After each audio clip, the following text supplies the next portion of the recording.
लेकिन आसिम ला में सिर्फ और सिर्फ एक ही फायदा एक ही बंदे को पहुंच रहा है, आसिम नवाज जरदारी गठजोड़। पाकिस्तान का कोई फायदा नहीं।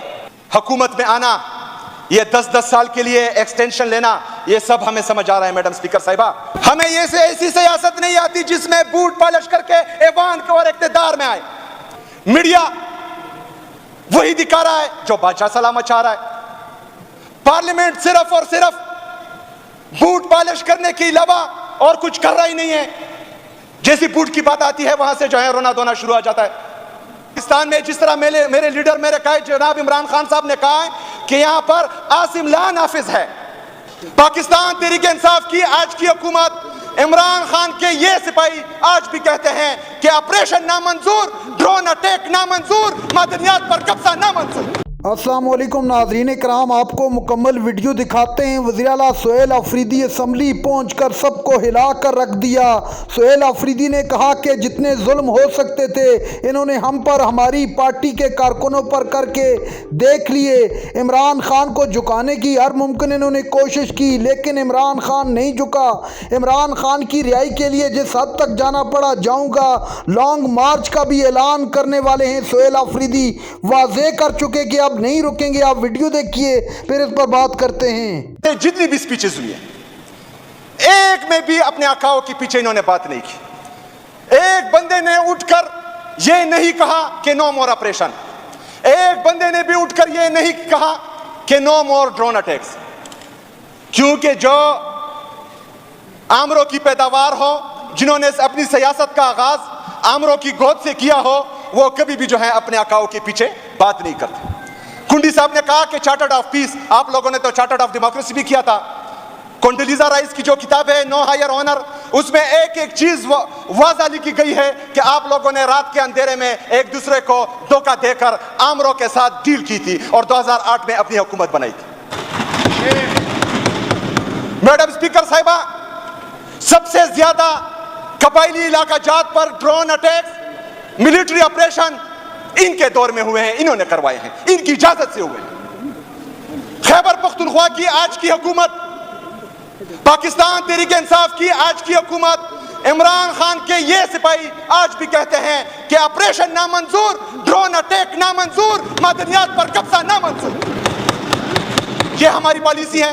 पहले हमारा पहला बंदा जब खड़ा हुआ था ये बात उसने की कि नो मोर ऑपरेशन। आप लोगों ने किसने जो है उसका साथ दिया?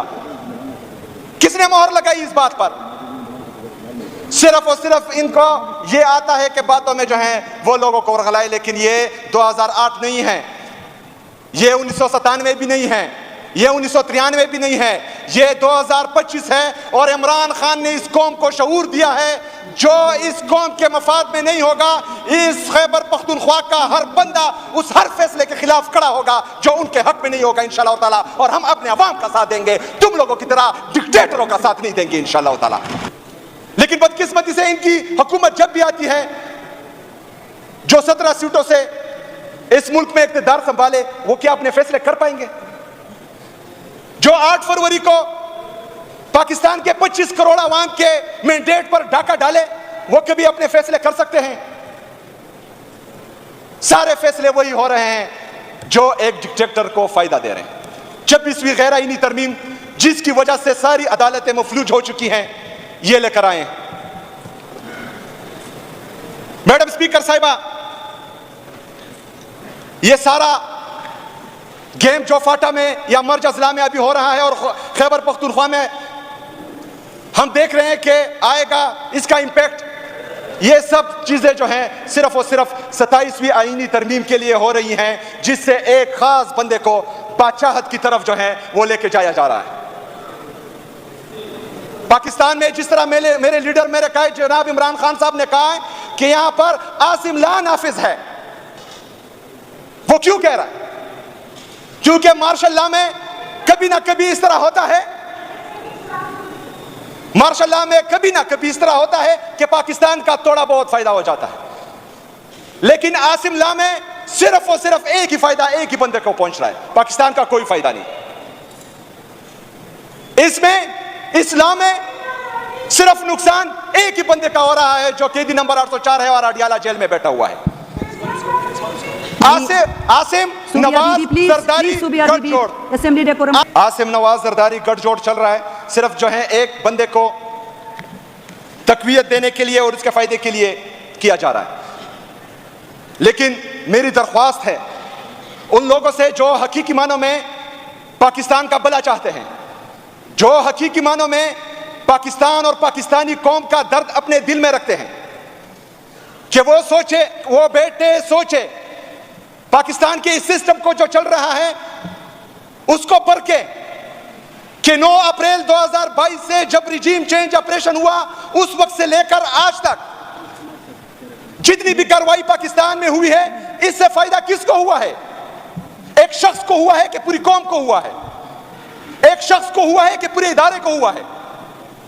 वो अपने दिल में सोचे, मस्जिद में बैठकर सोचे, हुजरे में बैठकर सोचे, घर में बैठकर सोचे, GHQ में बैठकर सोचे, किला बाला हिसार में बैठकर सोचे और सोचे कि जो पाकिस्तान में चल रहा है उससे फायदा सिर्फ एक बंदे को, एक शख्स को हो रहा है या पूरे पाकिस्तान को हो रहा है।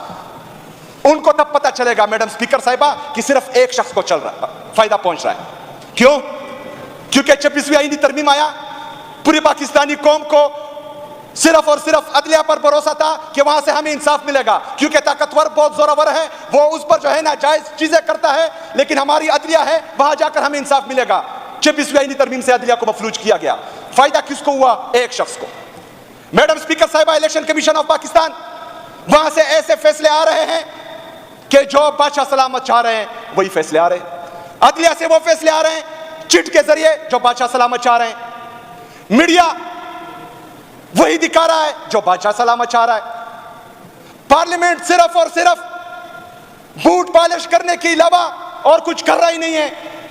जैसी बूट की बात आती है वहां से जो है रोना धोना शुरू हो जाता है। मैडम स्पीकर साहिबा, अगर यही चलता रहा, अगर हमारा इंटरेस्ट सिर्फ कुछ लोगों को मराहत देना, अगर कुछ लोगों के लिए आईन और कानून को रौंदना, इदारों को तबाह करना यही रह गया है, तो बराए मेहरबानी हमें माफ करें, हमें ऐसी सियासत नहीं आती। हमें ऐसी सियासत नहीं आती जिसमें बूट पॉलिश करके ऐवान को और इक़्तिदार में आए। नाज़रीन इकराम, आपने वीडियो देखी। वज़ीर आला सोहेल आफरीदी ने शहबाज शरीफ को एक मरतबा फिर से आड़े हाथों ले लिया। वज़ीर आला सोहेल आफरीदी ने कहा कि इस तरह की सियासत हमें नहीं आती जिस तरह की सियासत शहबाज शरीफ और उसकी हुकूमत कर रही है। ये बूट पॉलिश करके सीट पर पहुंचे हैं, हम बूट पॉलिश नहीं कर सकते। सीधा गिरबान पकड़ेंगे और पूछेंगे कि हमारे कप्तान को क्यों और किसने कैद किया है। आज वज़ीर आला ने हदें पार करके रख दी।